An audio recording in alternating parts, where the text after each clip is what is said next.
cuestiones de las cuales estamos hablando y vamos a seguir hablando. Y es muy interesante por cómo se dio todo, es lo que pasó con Julieta Prandi, ¿no? Porque desde que salió el caso y llegó a juicio, todo ha pasado muy rápidamente. En la esfera pública no ha pasado muy rápidamente para Julieta Prandi, que esto lo viene arrastrando hace rato, pero cuando se dictó la condena para su ex marido, estas cosas decía Julieta Prandi a la salida del juzgado. He visto mujeres que volvían de la comisaría a su casa y le decían, ya está, ya se le pasó la borrachera a tu marido, volvé. Y la volvían a cagar a trompadas. ¿No, Julieta, ahora? No sé si son otros tiempos, yo tengo la esperanza de que sí, de que empecemos a abrir un poquito esa puerta. Porque las mujeres tenemos todas las de perder en esta. Y habló de femicidios y dijo que ojalá estuviera bueno que bajen los femicidios. No es nuevo esto que estamos hablando, ¿no? No es un reclamo nuevo.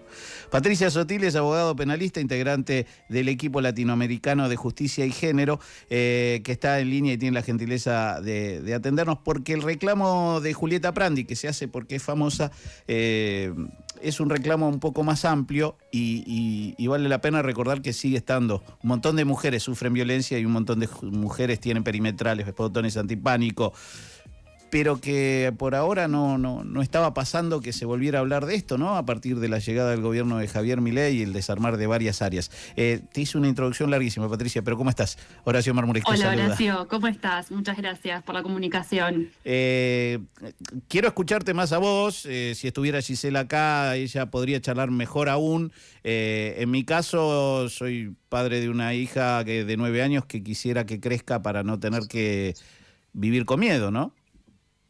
Sí, bueno, un poco lo que decías sobre la importancia de poder amplificar las voces y de poder hablar de estos temas. Creo que es muy importante, bueno, dentro de lo difícil que ha sido para Julieta, seguramente poder hacer pública su situación y poder contar todo por lo que ha tenido que atravesar estos últimos años. Creo que voces públicas como la de ella permiten amplificar las experiencias de muchísimas mujeres.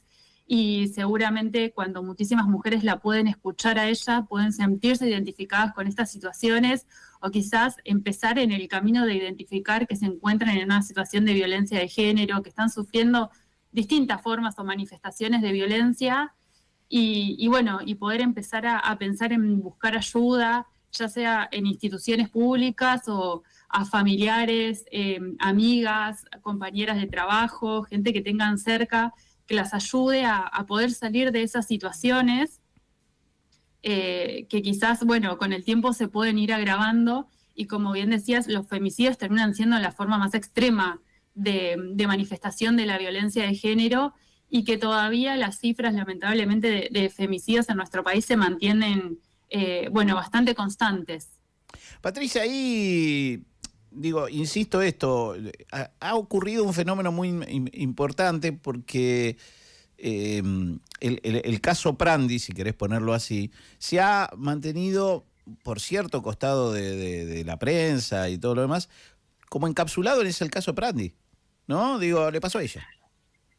Claro, y es el caso que atraviesan hoy muchas mujeres, desde atravesar una situación de violencia de género hasta las dificultades del acceso a la justicia, que ella bien lo ha dicho públicamente, no puede ser, ¿no? Todo el laberinto y todos los obstáculos que todavía tienen que atravesar lamentablemente las mujeres que están en una situación de violencia de género para acceder a la justicia. Y por ahí, al contrario de lo que se cree o de lo que se trata de instalar este último tiempo, por ejemplo, el último informe de femicidios de la Corte Suprema de Justicia de la Nación del año 2024 da cuenta que solamente el 18% de las mujeres que fueron asesinadas habían denunciado a su victimario y que solo el 5% habían tenido medidas de protección y otras estadísticas del año 2022, una encuesta de prevalencia de las violencias hecha por Spotlight, a iniciativa de la Unión Europea, da cuenta que solo 1 de cada 4 mujeres que sufrió violencia de género en Argentina pudo denunciar el hecho.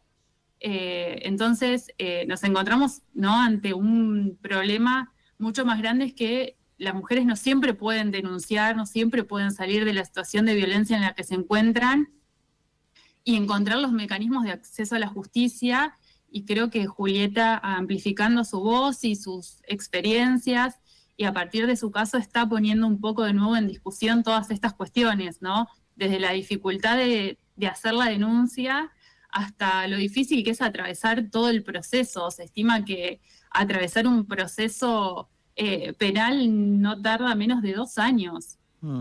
Y en el proceso tenés una carga muy grande que va desde lo económico, los cambios en las dinámicas familiares y personales, las cuestiones laborales. Se atraviesan distintas experiencias que van generando obstáculos, dificultades y todo el tiempo que esto lleva también, ¿no? Aparece algo que es... a ver, son muchas las cuestiones. Me parece que el debate público, justamente frente al aluvión y el avance de lo que ha sido la política del gobierno y del oficialismo, ha dicho, bueno, retiremos algunas discusiones del ámbito público y este juicio, este veredicto, los vuelve a poner ahí arriba de la mesa. Pero me detengo en otra instancia de lo que contó Julieta Prandi, que me parece central para todos, que es, si yo estoy casada y no quiero tener sexo y mi marido me obliga, eso es una violación. Y es una cuestión en la cual mucho no se ha hablado y que también tiene que ver con relaciones de pareja y noviazgos y circunstancias donde si yo te dije una vez, no necesariamente después es sí cada vez que vos quieras, ¿no? Sí, exactamente. Creo que es muy relevante esto que ella ha contado y que vuelva a estar, ¿no?, en tela de discusión, que lamentablemente hay que volver a poner en la opinión pública y volver a hablar y debatir de estas cosas, de que estar en una relación de pareja o en un matrimonio no quiere decir que uno tenga que consienta por el hecho de estar en una relación el mantener relaciones sexuales. Si uno está en una pareja o en un matrimonio y dice que no quiere tener relaciones sexuales y hay un forzamiento, eso es abuso. Así que esto me parece muy importante. Al mismo tiempo apareció Nicolás Márquez, ¿no? Digo, Sí. Alguien del costado, queremos decir, no tiene un cargo, pero bueno, él se lo ha sindicado como el biógrafo de Milei, de alguna manera diciendo que a él le daba dudas si había estado casado tanto tiempo que esto pudiera ser así. Vuelvo sobre esto. Se explica y se tiene que explicar que el contrato matrimonial no necesariamente es un contrato de obligaciones sin interpretaciones, ¿no?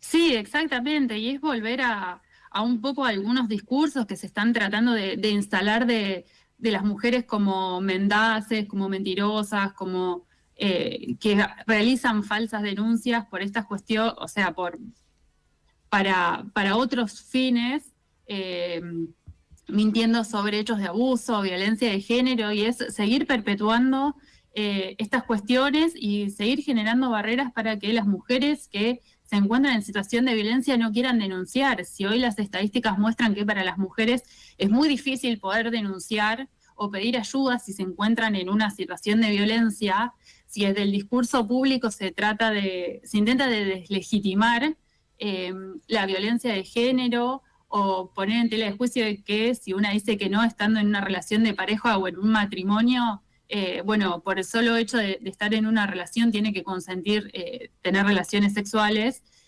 Bueno, estamos retrocediendo también en la discusión, estamos retrocediendo en todo lo que se ha avanzado.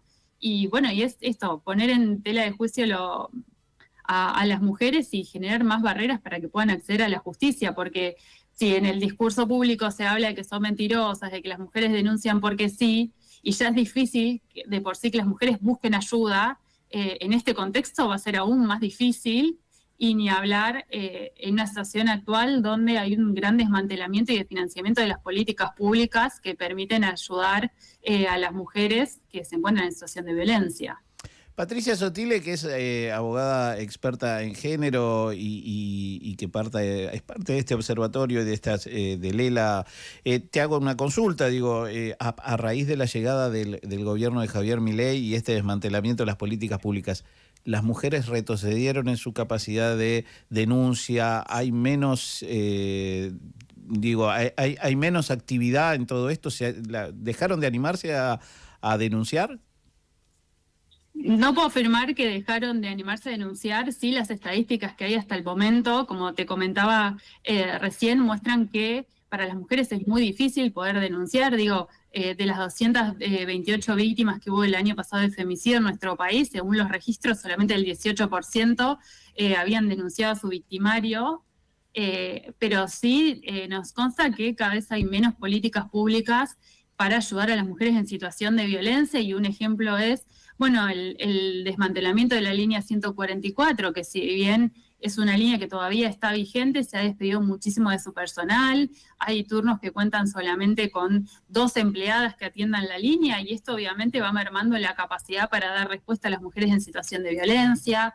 Algo similar pasa con el programa Acompañar, que es un programa que brinda una ayuda económica a las mujeres para que puedan salir de la situación de violencia, y que los términos en los que se ha dado el programa han ido cambiando, y obviamente eso va haciendo que cada vez menos mujeres puedan acceder a estos programas, y bueno, ni hablar de los programas que se han ido eliminando a lo largo de este año y medio.